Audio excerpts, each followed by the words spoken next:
Gopi, what's the matter? ఎప్పుడు నవ్వుతూ నవ్వించే మీరు ఇలా డల్గా మొరోజుగా ఉండడు ఏం బాగలేదు. Let's be merry. Radha, be serious. ఇప్పుడు సమస్య వచ్చింది. I'm sorry. సాయంత్రం దాకా బాగానే ఉన్నారు, ఈలోగా ఏం సమస్య వచ్చింది? సాయంత్రం ఓ మిత్రుని కలుసుకున్నాను. అతను సంగతి చెప్పారు. అప్పటి నుంచి నా మనసు ఏం బాగాలేదు. ఓహో, ఊరి వాళ్ళ సమస్యలా? కాదు, ఆప్తుల విషయం. రాధా, నీకు ప్రాణ స్నేహితుడు ఉన్నాడని, అతని బాధలు నీ బాధలు, అతని సమస్యలు నీ సమస్యలుగా భావిస్తున్నావు అనుకో. అతనికి సహాయం చేయడానికి ప్రయత్నించు. తప్పకుండా ప్రయత్నిస్తాను. నా స్నేహితుడు ఒక అమ్మాయిని ప్రేమించాడు. ఆమె కూడా అతనికి మనసు ఇచ్చింది. ఇద్దరు దగ్గరికి వచ్చారు. అయితే ఇక సమస్య ఉంది, ఇద్దరు పెళ్లి చేసుకోవచ్చుగా. అది అంత సులభం కాదు. ఆ అమ్మాయి తండ్రి అడ్డు చెప్పాడా? తప్పించడానికి ప్రయత్నించాడా? కాదు. మరి ఆ అమ్మాయి తండ్రి ఒక తేనె పూసిన కత్తి, పెద్ద దొంగల ముఠాకు నాయకుడు. రహస్యంగా హత్యలు, అమానుషాలు, దోపిడీలు చేయించే దుర్మార్గుడు. ఏమిటి? అవును. ఈ సంగతి అమ్మాయికి తెలుసా? తెలియదు. ఎలా చెప్పాలో అర్థం కావట్లేదు. రాధా, నేను సలహా అడిగితే ఏం చెప్తావు? ఈ సంగతులన్నీ ఆ అమ్మాయితో నిర్భయంగా చెప్పాలి. ఆమెతో అన్ని చర్చించాలి. కరెక్ట్. నేను అదే అను. మీ నాన్న బయటకు కనిపించేటంత ఖరానా మనిషి కాదు. ఇంపాసిబుల్. నేను నమ్మలేను. మొదట నేను కూడా అలాగే అనుకున్నాను, నమ్మకూడదు అనుకున్నాను.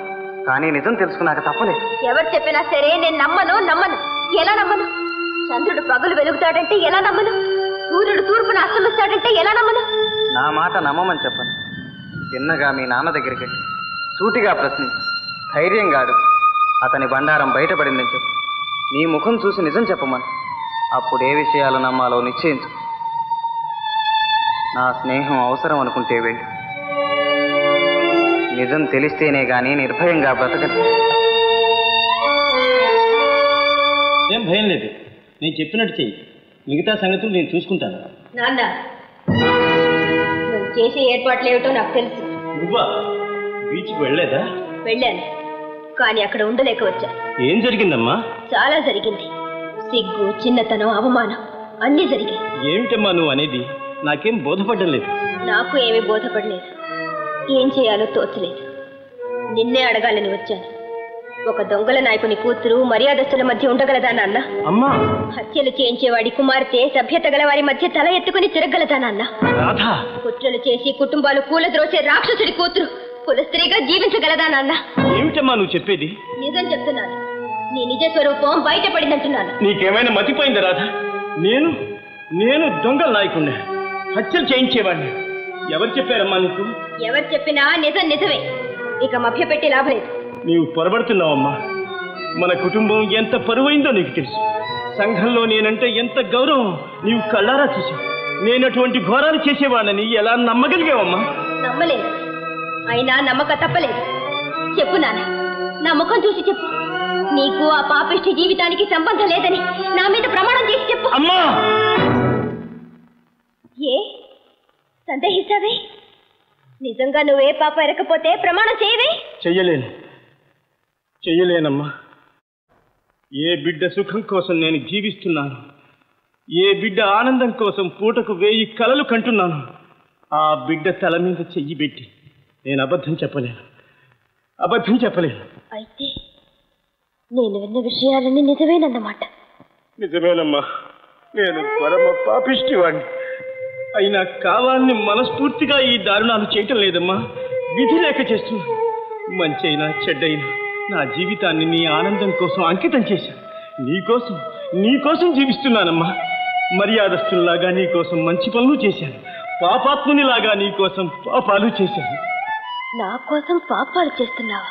బ్రతకడానికి నేను నా మొట్టమొదటి నేరం చేశాను. అప్పటికి నువ్వు పుట్టలేదు. ఆ అపరాధానికి తగిన శిక్ష అనుభవించాను. జైల్లో కాదు, జీవితంలో అనుభవించాను. మీ అమ్మ నన్ను క్షమించకుండానే కన్ను మూసింది. నువ్వు మిగిలావు. నిన్ను పవిత్రంగా పెంచాలనుకున్నా. పోలీసులకు చిక్కని నేరగాళ్ళని కొందరికి తెలుసు. వాళ్ళు నన్ను బెదిరించి నా చేత పెద్ద నేరాలు చేయించారు. ఆత్మరక్షణకు చేయక తప్పింది కాదు. అయితే నిజం గడ్డి లాంటిది. ఎంత కోసినా మొలుస్తుంది, ఎంత చంపినా జీవిస్తుంది. నా రహస్యాలు ఎప్పుడూ ఎవరో ఒకరు తెలుసుకుని నన్ను పాప పంకిలంలోకి అణగదొక్కుతున్నారు. నేనేం చేసేది? ఏం చెయ్యాలో చెప్పమ్మా. ఇప్పుడు నువ్వు నేను చేయగలిగింది ఒక్కటి. నీ పాపం బద్దలవక ముందే మర్యాదగా ఈ లోకం నుంచి నిష్క్రమించడమే మనం చేయగలిగిన మంచి పని. ఆత్మహత్య చేసుకోవాలమ్మా? అవును. వీల్లేదు, నువ్వు మరణించకూడదు. కళకళలాడుతూ కలకాలం జీవించాలి. నా రహస్యం నీకెవరు చెప్పారో చెప్పు, వాళ్ళని అంతం చేస్తాను. వాళ్ళని అంతం చేస్తే ఏం లాభం? నిజం తెలిసాక ఆ నెత్తురుకుడు నేను తింటాననుకున్నావా? నువ్వు అక్కర్లేదు, నీ డబ్బు అక్కర్లేదు. నీ కడుపున పుట్టిన పాపానికి ఏ గంగలోనో ఒక్కసారి మునిగి కళ్ళు మూస్తాను. అమ్మా, అంత మాట అనకమ్మా. ఈ సిరి సంపద అన్ని వదిలిపెట్టి ఎక్కడికైనా పోయి చెమటోడ్చి జీవిద్దాం. నిజమేనమ్మా, నీవు ఏ అఘాయిత్యం చేయని నేను మాట ఇస్తే నా దొంగల ముఠాను రద్దు చేస్తాను. ఎవరెవరికి అన్యాయాలు చేసి ఈ ఆస్తిని సంపాదించాను వాళ్ళ కుటుంబాలకు ఈ ఆస్తింతా చెందేటట్టు చూస్తాను. ఏమంటావు? నిజంగానా నాన్న? ఇప్పుడే ఆ జీవితానికి స్వస్తి చెప్తాను. అమ్మా, అంతా అనుకున్నట్టే జరిగింది. నిజం బయటపడింది. ఇక మనం దామోదరాన్ని అంటిపెట్టుకు తిరగాలి. అతని ద్వారా మనకు చాలా విషయాలు తెలియచ్చు. అవును గురు.